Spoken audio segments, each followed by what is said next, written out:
नमस्कार दोस्तों, आप देख रहे हैं सिनेमा हॉल और मैं अजय ब्रह्मात्मज। आज मैं रजनीकांत को मिले दादा साहब फाल्के पुरस्कार के बारे में बातें करूंगा। उसके साथ ही राष्ट्रीय फिल्म पुरस्कारों पर भी थोड़ी बात होगी। मैं आगे बढ़ूं इसके पहले मैं आपको याद दिला दूं कि आपको अगर मेरे वीडियो पसंद हैं, आप मेरा समर्थन करते हैं तो please buy me a coffee.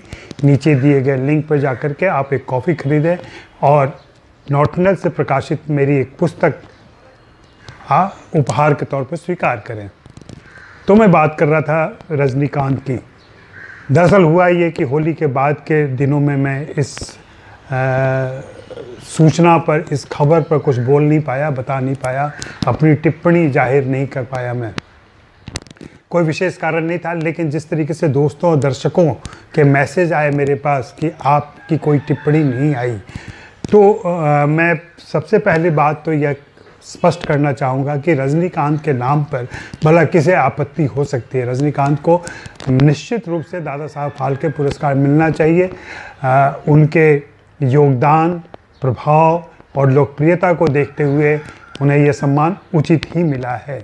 लेकिन जिस तरीके से यह पुरस्कार आनंद फानंद में और तमिलनाडु के चुनाव के ठीक पहले दिया गया है, उससे इसमें एक राजनीति की गंध आती है। और यह राजनीति की गंध अब सारे राष्ट्रीय पुरस्कारों में आने लगी है। और यह बार बार जाहिर हो रहा है कि वर्तमान सरकार के फैसले किसी न किसी राजनीतिक मकसद की वजह से होते हैं। और वही राजनीतिक मकसद रजनीकांत को मिले पुरस्कार में भी दिख रहा है। जबकि रजनीकांत और तमिल सिनेमा को देखें तो तमिल सिनेमा को राष्ट्रीय पुरस्कारों में और ख़ास करके दादा साहब फाल्के पुरस्कारों में उनकी संख्या बहुत कम रही है। ये चौथा पुरस्कार है जो तमिल फिल्म के किसी फिल्मी हस्ती को मिला है।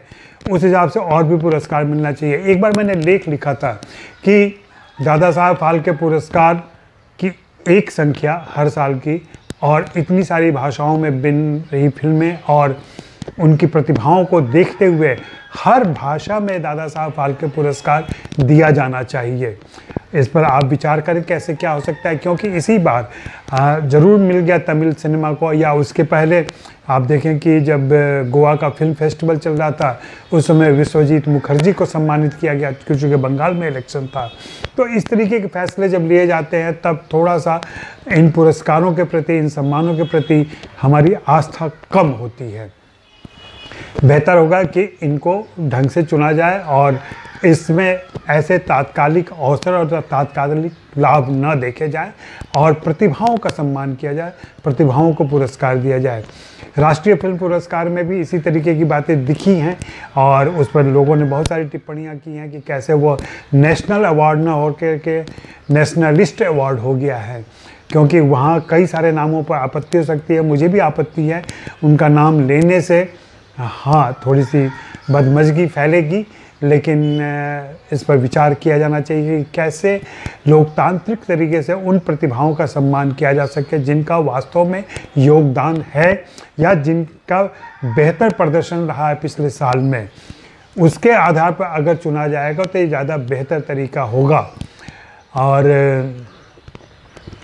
अभी जो रजनीकांत को दिया गया है, रजनीकांत जी निश्चित रूप से तमिल सिनेमा और भारतीय सिनेमा के एक शीर्ष अभिनेता हैं और उन्होंने अपनी फिल्मों से लगातार दर्शकों का मनोरंजन किया। विश्व स्तर पर वे मशहूर हुए हैं।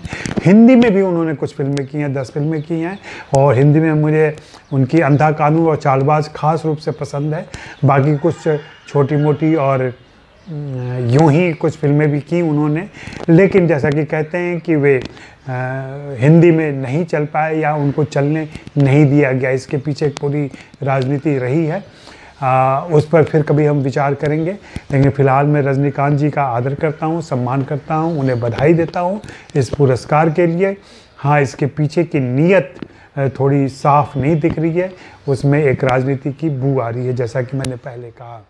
तो चलते चलते फिर से याद दिला दूं कि बाय मी ए कॉफ़ी, नीचे डिटेल्स में इसका लिंक दिया गया है, वहां जाकर आप मेरे लिए कॉफ़ी खरीद सकते हैं और मुझे प्रोत्साहित कर सकते हैं। अभी इतना ही। शुक्रिया, मेहरबानी, धन्यवाद।